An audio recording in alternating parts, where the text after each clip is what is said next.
Hi, I'm John Leah from MindStream Analytics, back with another snippet of information to help you get the most out of Oracle's Planning and Budgeting Cloud Service product. In this video, I'm going to be talking about how to leverage member formulas to make variance reporting super easy. So first, let's take a look at a case where member formulas are really going to help us out. What I have here is this very simple retrieval in SmartView connected to one of our demo environments. And you can see that I'm currently pulling the net income value for the total year of actuals, as well as the total year of forecast.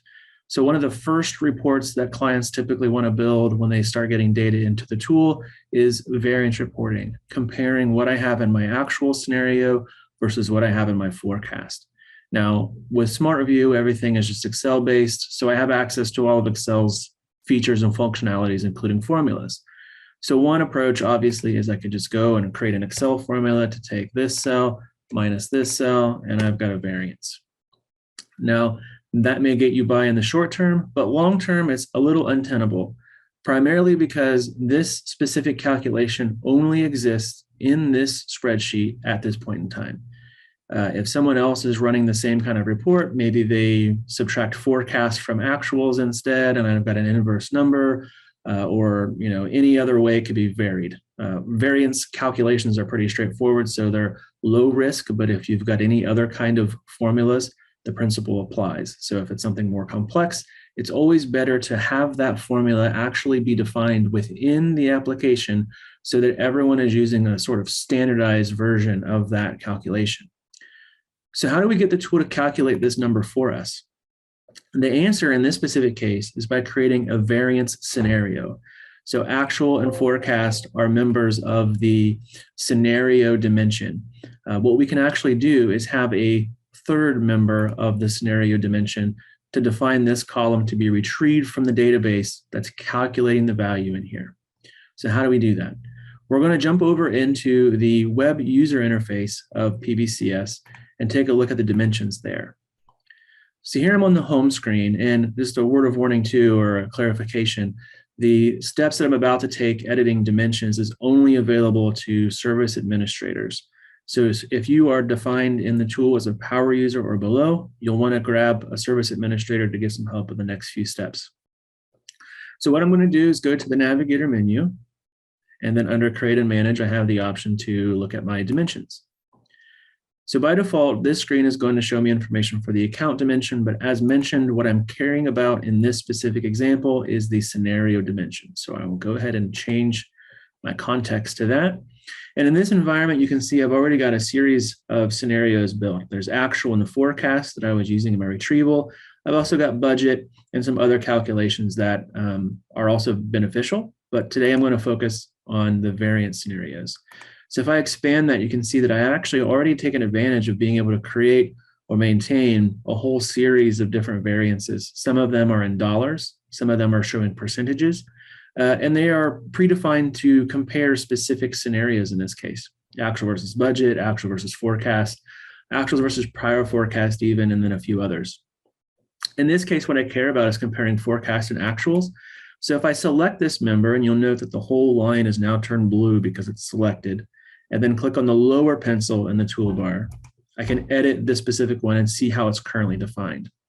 As long as a member has a data storage of dynamic calc, then I can view a member formula up in the tab. Actually, I believe member formulas are available for other data types too, but dynamic calc means that we don't have to run any business rules to calculate them. They will calculate every time that we hit that refresh button. So in this case, the member formula is very simple. There's actually a built-in function within PBCS to call and define a variance between two members. In this case, it's looking at the actual member and a substitution variable value for current scenario. Now, I happen to know that in this environment, the current scenario is defined as forecast. So therefore, I know this is going to compare actual to forecast. If this variable were to change its value to budget, for example, this same member technically is going to compare actual to budget. So this formula is obviously very simple. We've got a function built in. Another key thing to think about with member formulas in general is that they have to end with a semicolon. That's how PBCS knows a calculation is ending, essentially. And what's nice about editing the member formulas through this interface is we can take advantage of the validate button at the bottom. So I click it, it validates it, it says it's valid. But when it validates, it's going to check for syntax errors, member names are spelled correctly, all that sort of thing. So for example, if I do forget my semicolon, it's going to tell me so, that the expression expected something after the line. And of course, we know that what it should be expecting is that semicolon. So make sure that's back to being valid. And I will save this. Now again, all of these have slightly different formulas. You can see that this one, where it's rather than returning a dollar value, it will return a percentage. So it will find the variance, just like the other member formula does, but then it divides it by the amount in the current scenario in order to derive that as a percentage. And then it has a member type, or a data type, I should say, of percentage. So we'll take a look at how that works in a moment. If you are updating or creating any of these member formulas, it is also critical that you will run a database refresh after you're done. Otherwise, the database itself won't know that you've made these changes. So it's always a pro tip. Make sure you're refreshing your database after you've actually made any changes to your metadata. So let's go back to our Excel sheet then. And let's say, how do we use that formula in this grid? And the answer is to just create another column that, rather than pulling the actual or forecast scenarios, we're going to pull that variance scenario member. So I'm going to actually leave this column here just so I can see it as a proof that my calculation is working correctly. And I'm just going to take the headers that are common from this column, create them in column E. And then in this cell, I could just type in the name of that member, since I know what it is, forecast versus actual. But sometimes I forget how abbreviations work and if there's any kind of special punctuation in there. And so I'm going to use the member selection option within SmartView to go pick that specific member. So in this window that pops up, it by default is at the account point of view. I'm going to change that to the scenario dimension. And I will see the total structure in here, including the variance scenarios that we were just looking at in the tool. And I'm going to select forecast versus actual and add it to my selection over here. Once it's over here, I can click OK, and it will populate the cell that I had selected with that member name. So now all I need to do is click refresh. And I can see that it brings in the calculation, and my check here to validate that the calculation is working correctly proves and shows me that it is the same number as I got when I just used the simple Excel formula. And so now I can just retrieve it from the database and not have to worry about this formula.